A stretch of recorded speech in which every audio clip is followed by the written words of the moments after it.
आज अयोध्या में राम मंदिर पर ध्वजारोहण के साथ ही मंदिर का निर्माण कार्य संपूर्ण हो गया। हिंदू धर्म में मंदिर पर ध्वजा फहराने की परंपरा बहुत ही प्राचीन और महत्वपूर्ण है। शास्त्रों में मंदिर के शिखर के ध्वज को देवता की महिमा, शक्ति और संरक्षण का प्रतीक बताया गया है। और आज इस ध्वजारोहण के मौके पर प्रधानमंत्री मोदी ने कहा कि राम मंदिर के शिखर पर फहरा रहा यह ध्वज केवल एक ध्वज नहीं है, यह पूरी तरह से भारतीय सभ्यता के कायाकल्प का ध्वज है। आगे उन्होंने राम राज लाने की बात कही और इस राम राज के जरिए विकसित भारत के संकल्प को साकार करने का भी वादा किया। इतना ही नहीं, उन्होंने अगले 10 साल में मैकाले की मानसिकता से देश को मुक्ति दिलाने का भी संकल्प लिया। अब सबसे बड़ा सवाल यह है कि आखिर यह सब कैसे संभव होगा, कैसे राम राज के जरिए विकसित भारत के सपने को साकार किया जाएगा। इस ग्लोबलाइजेशन के दौर में कैसे मैकाले की मानसिकता से मुक्ति पाई जाएगी। बता दूं कि मैकाले वही शख्स थे जिनकी सिफारिश पर भारत में 1835 में अंग्रेजी शिक्षा नीति लागू की गई थी, जो आज भी भारतीय शिक्षा व्यवस्था में काफी हद तक हावी है। उस वक्त मैकाले ने लिखा था कि अंग्रेजी के माध्यम से क्लर्क तैयार किए जाएंगे जो ब्रिटिश प्रशासन के लिए काम कर सके। आज उस मैकाले की मानसिकता से मुक्ति पाने की बात प्रधानमंत्री मोदी ने दोहराई है। उधर विपक्षी पार्टियों ने इस पूरे आयोजन को एक राजनीतिक स्टंट करार दे दिया है। आखिर इसमें कितनी सच्चाई है, आज आवाज अड्डा में करेंगे इसी पर खास चर्चा। नमस्कार, मैं हूं लक्ष्मण राय और चर्चा में शामिल होने वाले अपने मेहमानों से आपका परिचय कराऊं। इससे पहले एक रिपोर्ट देख लीजिए।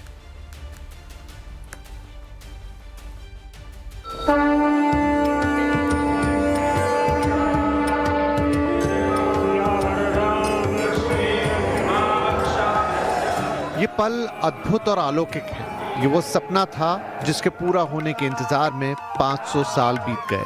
अभिजीत मुहूर्त में मंत्रोच्चारण के बीच प्रधानमंत्री नरेंद्र मोदी ने एक मशीन को घुमाया, जिसके बाद 10 फीट ऊंचा और 20 फीट लंबा धर्म ध्वज राम मंदिर के शिखर पर लहराने लगा। इसी के साथ राम मंदिर संपूर्ण हो गया। राम मंदिर परिसर में बैठे संत झूम उठे। राम मंदिर परिसर जय श्री राम के नारों से गूंज गया। ये वो सपना था जिसे पूरा करने के लिए हजारों राम भक्तों ने अपने प्राणों की आहुति दी। ये सपना अब सच हो चुका है। प्रधानमंत्री मोदी के अलावा आरएसएस प्रमुख मोहन भागवत, उत्तर प्रदेश की राज्यपाल आनंदीबेन पटेल और मुख्यमंत्री योगी आदित्यनाथ समेत करीब 7,000 लोग इस अद्भुत क्षण के साक्षी बने। इससे पहले प्रधानमंत्री मोदी ने सप्तऋषियों के दर्शन किए और रामलला की पूजा भी की।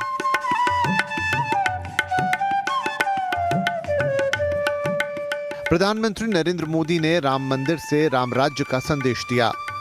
ये पल कंधे से कंधा मिलाने का है। ये पल गति बढ़ाने का है। हमें वो भारत बनाना है जो राम राज्य से प्रेरित हो, और ये तभी संभव है जब स्वयं हित से पहले देश हित होगा। पीएम मोदी ने विकसित भारत की बात भी की। उन्होंने कहा कि संकल्प की सिद्धि में सबका प्रयास लगेगा और सबके प्रयास से ही 2047 में विकसित भारत का निर्माण होगा। जब देश का हर व्यक्ति, हर वर्ग, हर क्षेत्र सशक्त होगा, तब संकल्प की सिद्धि में सबका प्रयास लगेगा और सबके प्रयास से ही 2047 जब देश आजादी के 100 साल मनाएगा, हमें 2047 तक विकसित भारत का निर्माण करना ही होगा। प्रधानमंत्री ने एक अहम बात की तरफ सबका ध्यान खींचा, वो है गुलामी की मानसिकता। उन्होंने मैकाले का जिक्र किया और कहा कि हमें अगले 10 वर्षों में गुलामी की मानसिकता से मुक्ति पानी होगी।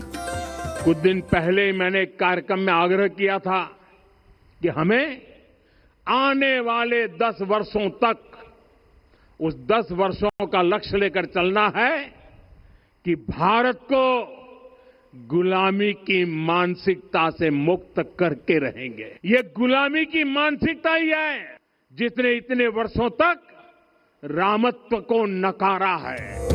प्रधानमंत्री मोदी ने राम राज्य के संदेश पर कांग्रेस और आम आदमी पार्टी ने अपने अंदाज में तंज कसा कि राम राज्य के मतलब ये होते हैं कि देश में जितने लोग हैं सबको, सबकी कल्याण, सबकी मंगल, सबकी खुशहाली, यही राम राज्य की सबसे बड़ा परिचय होना चाहिए था। भगवान राम को तो साफ सुथरी हवा, साफ सुथरा पर्यावरण चाहिए, सबसे जरूरी है। उस ध्वजा पताका का क्या फायदा?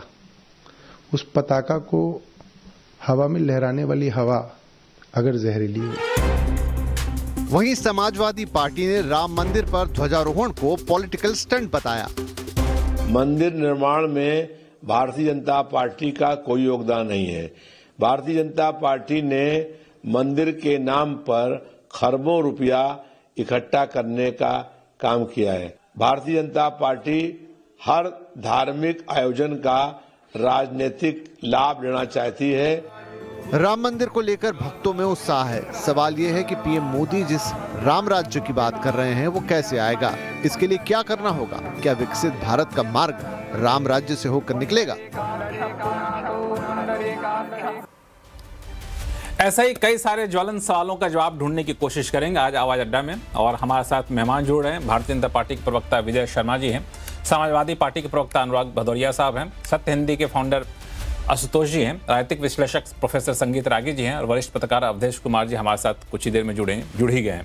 आप सही मेहमानों का बहुत बहुत स्वागत है हमारे शो में। शुरुआत मैं करूं विजय शर्मा साहब आपसे, क्योंकि हम लोग बिजनेस चैनल वाले हैं, तो जहां भी एक शब्द उभर कर सामने आता है कि विकसित भारत, तो हम लोग की आंख कान खुल जाता है। अगर विकसित भारत की बात चल रही है, कैसे होगा, क्या होगा?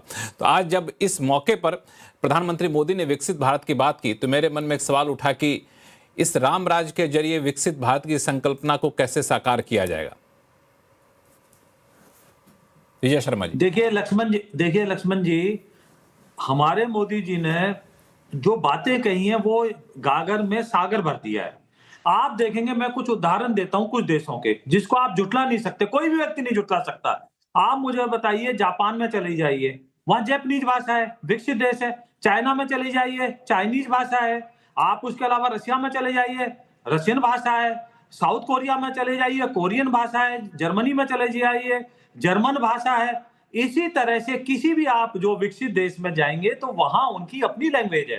ठीक है, एक बोलचाल में और एक दूसरे से कनेक्ट करने के लिए अंग्रेज भाषा जरूरी है, लेकिन उसमें हमें वो मैकाले के रूप में रंगना जरूरी नहीं है। जो एक षड्यंत्र रचा था जिस तरह से कि इसको गुलाम बना लो मानसिक तौर पे हमारे हिंदुस्तान के लोगों को, उससे बाहर निकलने की जरूरत है। अपने जितनी प्राचीन सभ्यता है, अब आप देखेंगे महात्मा गांधी जी ने भी यही कहा था, वो भी ये कहते थे स्वराज उनका सपना था, और किस तरह से वो खादी को प्रमोट करते थे, किस तरह से चरखा चलाते थे। आज भी विदेशी जो दौरे होते हैं, गुजरात में जाते हैं तो साबरमती आश्रम आपने देखा होगा, मोदी जी किस तरह से ले जाते हैं वहां। तो ये मुझे ऐसे लगता है कि जो भगवान राम के यहाँ ये एक मोदी जी ने एक अटूट छाप छोड़ी है। जिस तरह से वहां और 5-6 मंदिर बनाए गए हैं, चाहे वहां महर्षियों के हों, चाहे हमारे वहां जिस तरह से सबरी माता के हैं, उन्होंने किस तरह से प्यार में जो झूठे बेर खिलाए थे उसके हैं। तो ये देश को एक मैसेज दिया है कि हम अपनी सभ्यता और संस्कृति को छोड़कर आगे नहीं बढ़ सकते।